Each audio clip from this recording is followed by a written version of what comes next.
Hey guys, I thought I'd break down that last reel I did a little bit and sort of give you guys some context and some understanding and why, so that you can use those thoughts or not in your day-to-day process.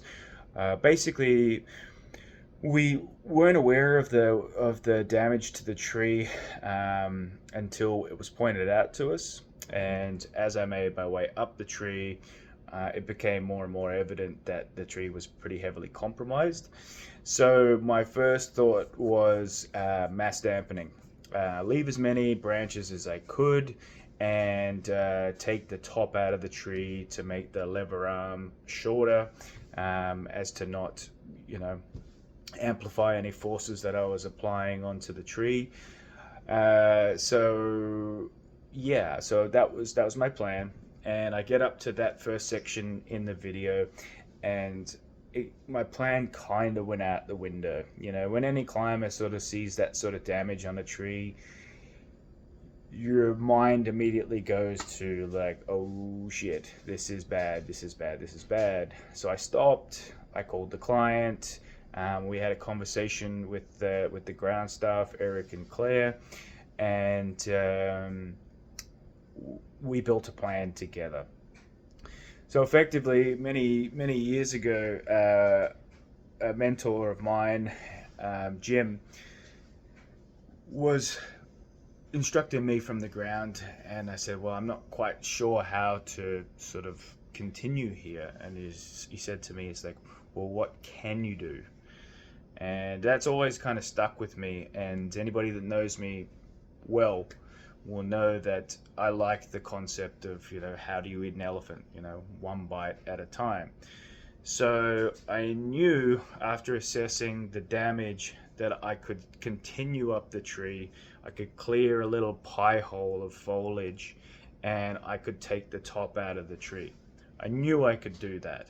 So I started with that, and I got to the top, and I cut my 45-degree Humboldt, and I followed through with my saw so there was less holding wood to pull on the tree, and the tree moved pretty well, and I was surprised. So that got me thinking. I was like, okay, well, the tree moved okay. There's some interior branches on the compression side, on the opposite side of where the damage was. I can get those out. I can hand bomb them out. And I did that. And then after that, I got some slings sent up, and I was like, I can hand bomb a chunk of this out if I like bypass cut, get a sling on there, two hands, and just like pull the branches and just get it to clear the fence. And I did that.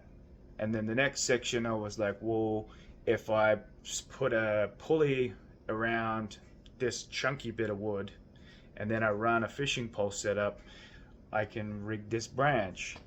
And we did that, and Eric ran it really smoothly, just holding on enough tension just so it would go into the yard.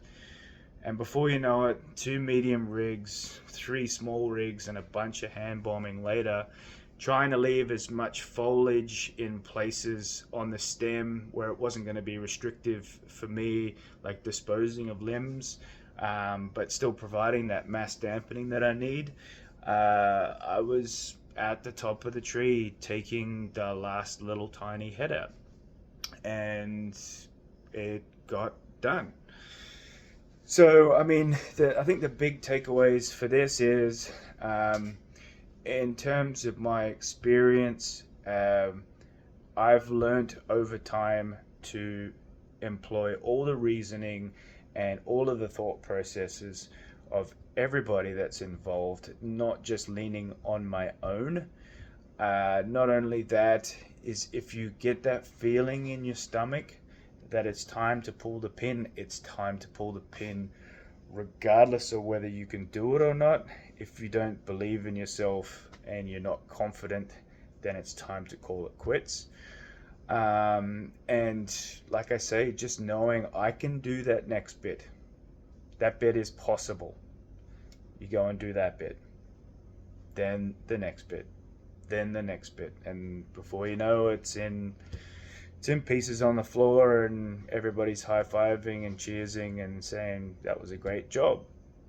And like I say, it's a team effort. Everybody that was there, that was involved, gave information, gave an opinion, gave a thought process that sort of inevitably made it happen.